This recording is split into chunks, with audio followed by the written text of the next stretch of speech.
Hi, I'm Perry Atkinson, General Manager here at theDove. Hey, check out our other videos and check out our website at thedove.us.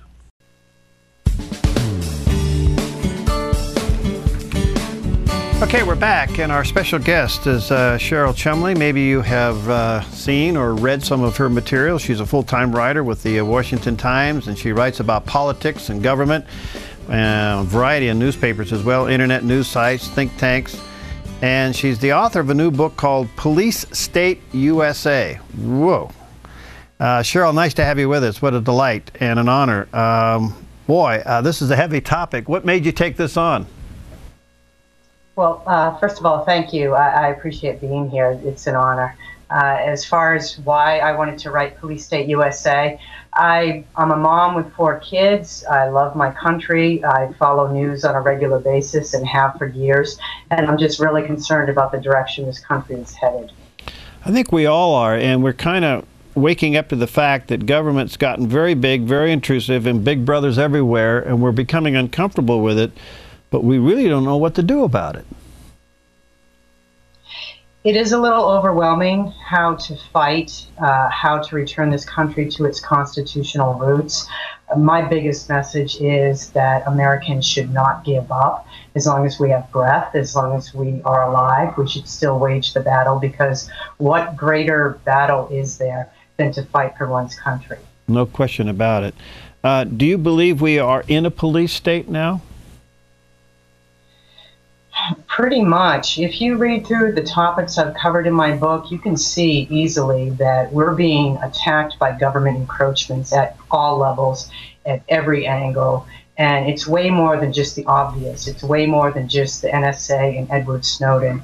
It's our local police departments, it's our schools, it's even homeowners associations, which aren't really government entities, but they are quasi-government entities, and they indicate a shift in mindset of America.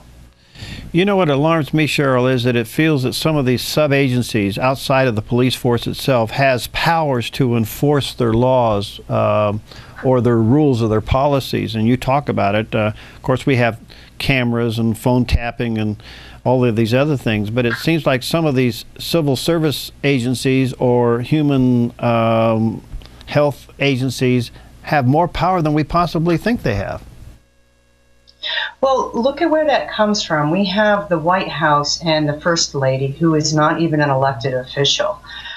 We have her stepping in and filling what is supposed to be a legislative role and putting out basically a demand to American schools what children should be eating. It started with her desire for a healthier America, which is a great goal. But once you start stepping overboard and taking on responsibilities and duties of duly elected lawmakers and basically forcing the government at local school levels to abide your wish list for eating, that's where we should draw the line and put our foot down. This is a tough question, but do you think we are heading towards some kind of an insurrection? I definitely look at what's going on in America, as we all should, of Judeo-Christian faith, that this is a battle of principalities. It's not a battle of, politicians with R next to their name versus D next to their names. So in that respect, the Bible's pretty clear about where our path is headed. On the other hand, I do think that Americans have a lot of actions they can take to turn back the clock, and our biggest fight is to reclaim our core greatest asset, that we are a nation founded on the view that our rights come from God and not government. So therefore, the onus of this really falls on the faith community to begin to petition heaven, because it is a spiritual battle more than it is anything else. Well, prayer is not something to be tossed off as just a lighthearted action. Prayer actually works. And, our founding fathers were humble when they founded this nation and they forged our guiding government documents. They constantly, time after time, turned to a higher power, turned to God in heaven, and asked for help and intervention. And there's been historical books that record how those prayers have been answered. So I think even though we're a modern society, hundreds of years away, down the path of when we were founded, we can take that as a good example of how we should guide our lives. You know, Cheryl, we've seen some borderline issues with this police state. One was the Bundy case in Nevada. I mean, that really got right to the edge of outright. I mean, that could have really gotten out of control in a very bad way. But it appears that America is beginning to push back. You just kind of wonder where this is going.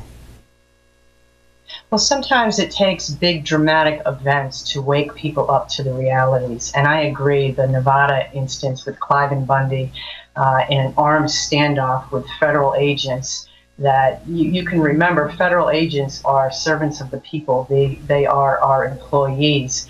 And the big issue there, when it gets down to the root of it, is that Clive and Bundy didn't pay a bill. So when people look at what happened in Nevada and they fear that the same thing could happen in their own communities, I say they're absolutely right. And I do document in my book several instances where similar type dramas have occurred. Wow. Do you talk about how the media influences this? I do. I have a whole chapter devoted to the media, and as a member of the media, I've seen firsthand, in newsrooms how bias occurs. I've been the victim of, a firing at least once because my reporting was a little too conservative or traditional. It countered with what the publisher wanted. So I speak from my own personal experiences, and I also speak from, a news watcher who follows events, and I get my news from a variety of sources. So it's pretty easy to tell when the media is being biased and in favor of the government as opposed to representing and watchdogging for the people. You know, in today's world, we've seen the rise and fall of socialism and communism alike, and yet there is an element in our country that really feels this is the path we need to go down, and it seems so obviously in contrast to how we were founded and what we believe in and what we stand for. So that this conflict is very, very real. Therefore, it does become spiritual. It is a spiritual issue, and are we going to reclaim it as Americans is yet to be seen. I don't know. What do you say to overcome this? Well, first off, realize where the threats are coming from. People have to be educated, and they also have to educate their kids because the school systems aren't going to do it. You can read on a daily basis the horrific teachings that go on in our school systems, in our public schools across the nation on a daily basis. So parents have to step in and teach their kids the true founding of this nation, the true and accurate history, teach them the Constitution. I think, church attendance is great, prayer is great, and I do think that Americans can stop, for instance, giving money to the major political parties and instead give their donations to those nonprofits and watchdog type groups that will do the real work to fight for America on Capitol Hill.